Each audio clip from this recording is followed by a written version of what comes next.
ओम शांति। 28 जनवरी 2025 के ईश्वरीय महावाक्य। पहले सुनते हैं मुरली के मुख्य पॉइंट्स। बाबा ने कहा, तुम मीठे मीठे बच्चों को कितना फखुर होना चाहिए कि बाप हमको हीरे जैसा बनाते हैं। तुम्हें औरों को भी आप समान बनाने की सर्विस करनी चाहिए। खूब सेंटर खोलते जाओ। तुम जो भी करते हो वह तुम्हारे ही काम में आता है, तो अपना और दूसरों का कल्याण करना चाहिए। फिर बाबा ने कहा, कोई कोई बच्चे बहुत पीछे आए हैं। अगर लास्ट में आने वाले भी पूरा श्रीमत पर चलते रहें तो वह भी पास विद ऑनर बन 8 की माला में आ सकते हैं। परंतु कई बार माया का तूफान अथवा कुसंग पीछे हटा देता है और खुशी गुम हो जाती है। इसलिए अपनी बड़ी संभाल रखनी है। ऐसा ना हो चलते चलते माया की ग्रहचारी आ जाए। लास्ट में बाबा ने कहा, मीठे बच्चे पढ़ाई में गफलत मत करो। सारा मदार पढ़ाई पर है। यह सब बातें नोट करनी और करानी है।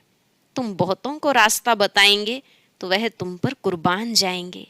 शरीर निर्वाह अर्थ भले धंधा आदि करते रहो, परंतु अपने को ट्रस्टी समझ कर करो, तभी ऊंच पद मिलेगा। अब सुनते हैं महावाक्यों को विस्तार से। बाबा ने कहा, मीठे बच्चे, पास विद ऑनर होना है तो श्रीमत पर चलते रहो।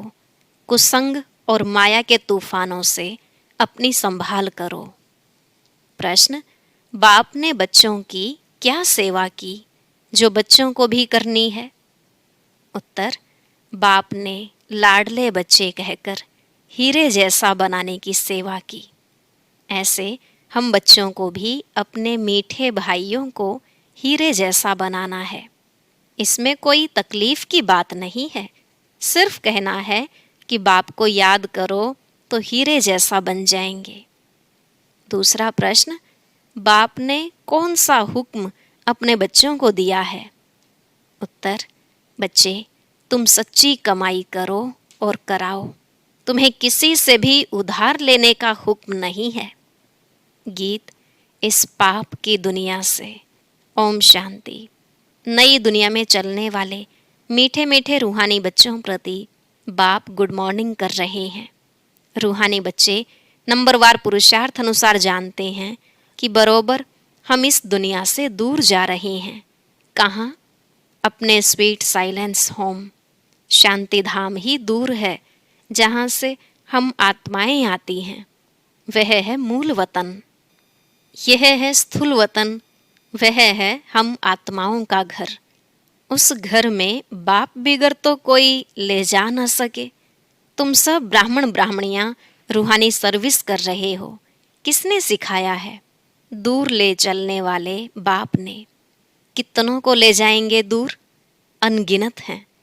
एक पंडे के बच्चे तुम सब भी पंडे हो। तुम्हारा नाम ही है पांडव सेना। तुम बच्चे हर एक को दूर ले जाने की युक्ति बतलाते हो। मन मना भव बाप को याद करो। कहते भी हैं, बाबा इस दुनिया से कहीं दूर ले चलो। नई दुनिया में तो ऐसे नहीं कहेंगे। यहाँ है रावण राज्य, तो कहते हैं इससे दूर ले चलो, यहाँ चैन नहीं है। इसका नाम ही है दुख धाम। अभी बाप तुमको कोई धक्का नहीं खिलाते हैं। भक्ति मार्ग में बाप को ढूंढने लिए तुम कितने धक्के खाते हो। बाप खुद कहते हैं, मैं हूं ही गुप्त। इन आँखों से कोई मुझे देख नहीं सकते। कृष्ण के मंदिर में माथा टेकने के लिए चाखड़ी रखते हैं। मुझे तो पैर हैं नहीं जो तुमको माथा टेकना पड़े। तुमको तो सिर्फ कहता हूँ, लाडले बच्चे। तुम भी औरों को कहते हो, मीठे भाइयों, पारलौकिक बाप को याद करो तो विकर्म विनाश हो। बस और कोई तकलीफ नहीं। जैसे बाप हीरे जैसा बनाते हैं, बच्चे भी औरों को हीरे जैसा बनाते हैं। यही सीखना है, मनुष्य को हीरे जैसा कैसे बनाएं। ड्रामानुसार कल्प पहले मुआफिक, कल्प कल्प के संगम पर बाप आकर हमको सिखलाते हैं। फिर हम औरों को सिखलाते हैं। बाप हीरे जैसा बना रहे हैं। तुमको मालूम है खोजों के गुरु आगा खां को सोने चांदी हीरो में वजन किया था। नेहरू को सोने में वजन किया था। अब वह कोई हीरे जैसा बनाते तो नहीं थे। बाप तो तुमको हीरे जैसा बनाते हैं, उनको तुम किस में वजन करेंगे? तुम हीरे आदि क्या करेंगे? तुमको तो दरकार ही नहीं। वो लोग तो रेस में बहुत पैसे उड़ाते हैं, मकान प्रॉपर्टी आदि बनाते रहते हैं। तुम बच्चे तो सच्ची कमाई कर रहे हो। तुम कोई से उधार लो तो फिर 21 जन्म के लिए भरकर देना पड़े। तुम्हें किसी से उधार लेने का हुक्म नहीं है। तुम जानते हो इस समय है झूठी कमाई जो खत्म हो जाने वाली है। बाबा ने देखा यह तो कौड़ियाँ हैं, हमको हीरे मिलते हैं, तो फिर यह कौड़ियाँ क्या करेंगे? क्यों ना बाप से बेहद का वर्षा लेवें। खाना तो मिलना ही है। एक कहावत भी है, हाथ जिनका ऐसे पहला पुर पहला नंबर वह पा लेते हैं। बाबा को शर्राफ भी कहते हैं ना। तो बाप कहते हैं तुम्हारी पुरानी चीज़ें एक्सचेंज करता हूँ। कोई मरता है तो पुरानी चीज़ें करनीघोर को देते हैं ना। बाप कहते हैं मैं तुमसे लेता क्या हूँ? यह सिंपल देखो, द्रौपदी भी एक तो नहीं थी ना। तुम सब द्रौपदियाँ हो। बहुत पुकारती हैं, बाबा हमको निर्वस्त्र होने से बचाओ। बाबा कितना प्यार से समझाते हैं, बच्चे यह अंतिम जन्म पवित्र बनो। बाप कहते हैं ना बच्चों को कि मेरे दाढ़ी की लाज रखो, कुल को कलंक नहीं लगाओ।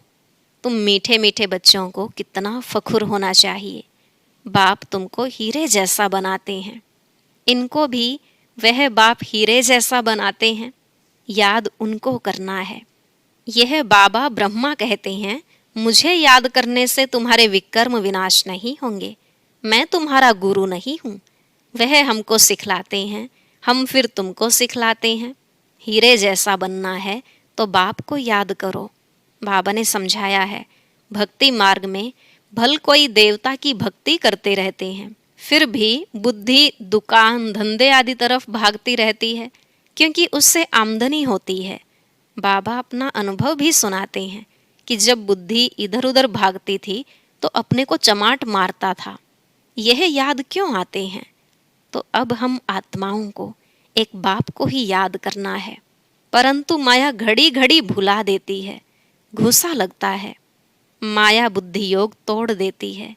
ऐसे ऐसे अपने साथ बातें करनी चाहिए। बाप कहते हैं अब अपना कल्याण करो तो दूसरों का भी कल्याण करो, सेंटर खोलो। ऐसे बहुत बच्चे बोलते हैं बाबा फलानी जगह सेंटर खोलूं। बाप कहते हैं मैं तो दाता हूँ, हमको कुछ दरकार नहीं। यह मकान आदि भी तुम बच्चों के लिए बनाते हैं ना। शिव बाबा तो तुमको हीरे जैसा बनाने आए हैं। तुम जो कुछ करते हो वह तुम्हारे ही काम में आता है। यह कोई गुरु नहीं है जो चेला आदि बनावे। मकान बच्चे ही बनाते हैं अपने रहने के लिए। हाँ, बनाने वाले जब आते हैं तो खातिरी की जाती है कि आप ऊपर में नए मकान में जाकर रहो। कोई तो कहते हैं हम नए मकान में क्यों रहें, हमको तो पुराना ही अच्छा लगता है। जैसे आप रहते हो हम भी रहेंगे। हमको कोई अहंकार नहीं है कि मैं दाता हूँ। बाप दादा ही नहीं रहते तो मैं क्यों रहूं? हमको भी अपने साथ रखो। जितना आपके नज़दीक होंगे उतना अच्छा है। बाप समझाते हैं जितना पुरुषार्थ करेंगे तो सुख धाम में ऊंच पद पाएंगे। स्वर्ग में तो सब जाएंगे ना। भारतवासी जानते हैं भारत पुण्य आत्माओं की दुनिया थी, पाप का नाम नहीं था। अभी तो पाप आत्मा बन गए हैं। यह है रावण राज्य। सतयुग में रावण होता नहीं, रावण राज्य होता ही है आधा कल्प बाद। बाप इतना समझाते हैं तो भी समझते नहीं। कल्प कल्प ऐसा होता आया है, नई बात नहीं। तुम प्रदर्शनियां करते हो, कितने ढेर आते हैं, प्रजा तो बहुत बनेगी। हीरे जैसा बनने में तो टाइम लगता है। प्रजा बन जाए वह भी अच्छा। अभी है ही कयामत का समय, सबका हिसाब किताब चुकतू होता है। 8 की माला जो बनी हुई है वह है पास विद ऑनर्स की। 8 दाने ही नंबर 1 में जाते हैं, जिनको जरा भी सजा नहीं मिलती है, कर्मातीत अवस्था को पा लेते हैं। फिर हैं 108, नंबरवार तो कहेंगे ना। यह बना बनाया अनादि ड्रामा है, जिसको साक्षी होकर देखते हैं कि कौन अच्छा पुरुषार्थ करते हैं।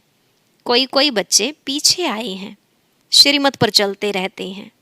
ऐसे ही श्रीमत पर चलते रहें तो पास विद ऑनर्स बन 8 की माला में आ सकते हैं।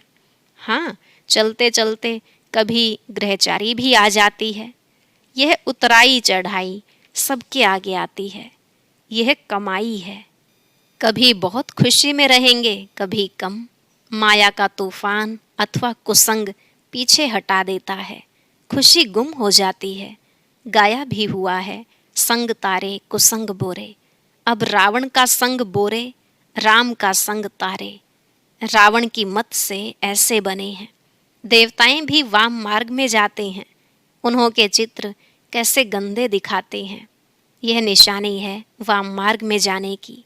भारत में ही राम राज्य था, भारत में ही अब रावण राज्य है। रावण राज्य में 100% दुखी बन जाते हैं। यह खेल है। यह नॉलेज किसको भी समझाना कितना सहज है। एक नर्स बाबा के सामने बैठी है।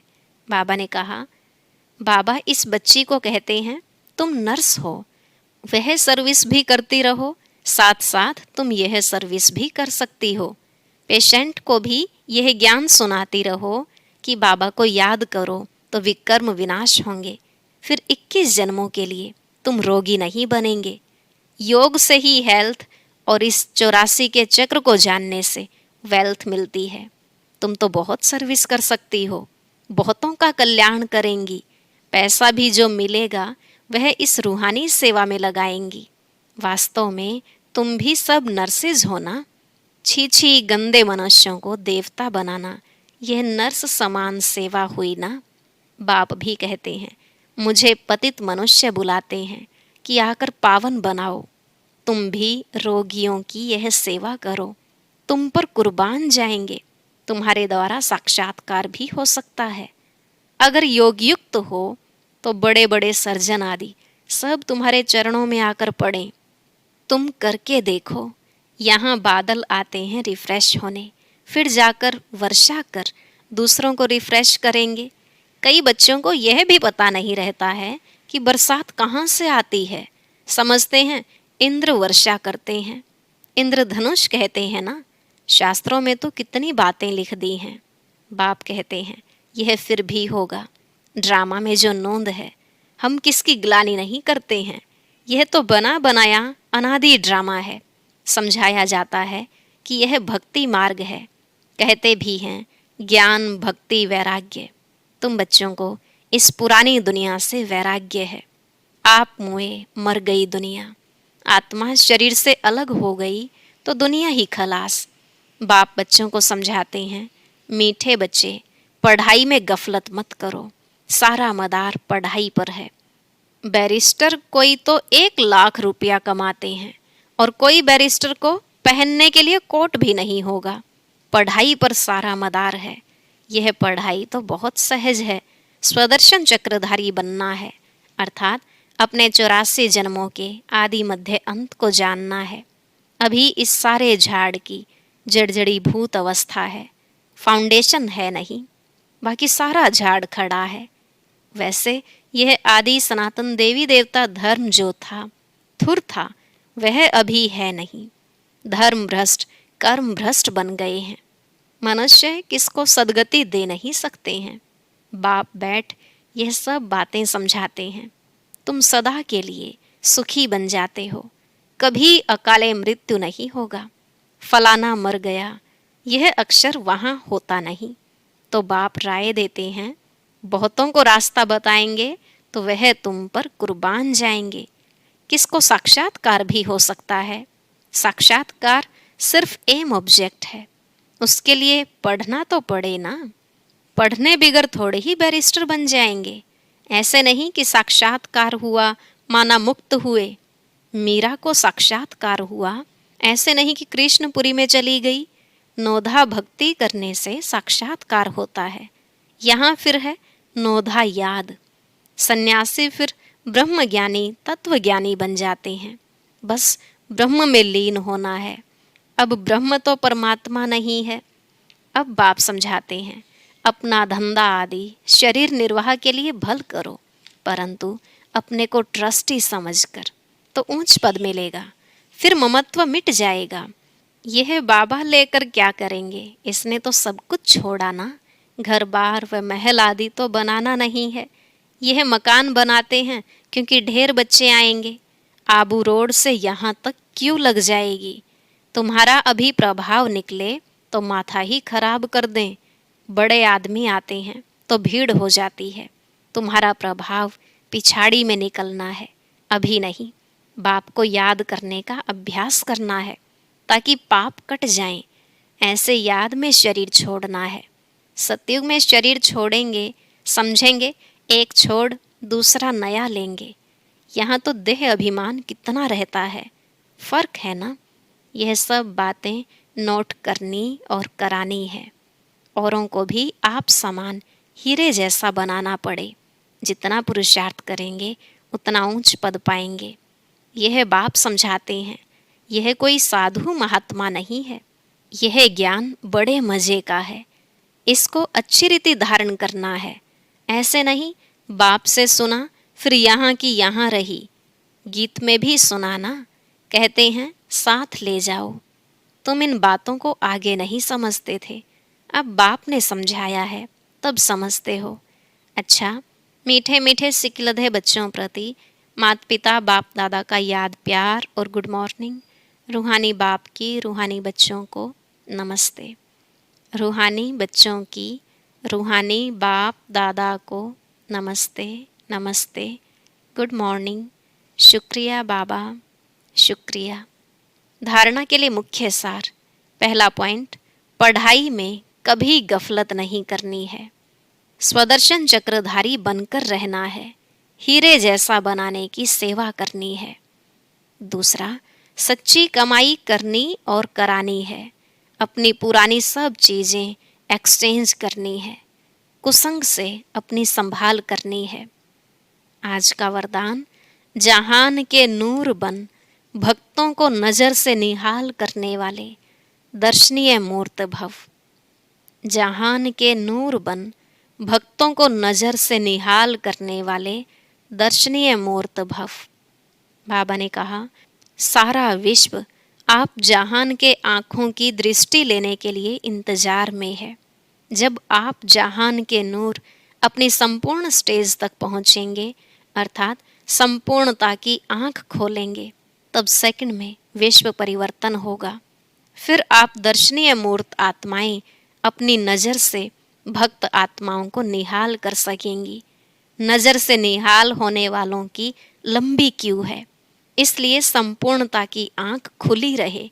आँखों का मलना और संकल्पों का घुटका व झुटका खाना बंद करो, तब दर्शनीय मूर्त बन सकेंगे। स्लोगन, निर्मल स्वभाव निर्माणता की निशानी है। निर्मल बनो तो सफलता मिलेगी। निर्मल स्वभाव निर्माणता की निशानी है। निर्मल बनो तो सफलता मिलेगी। ओम शांति। अब आज का अव्यक्त इशारा और ज्ञान मोती भी अवश्य सुने।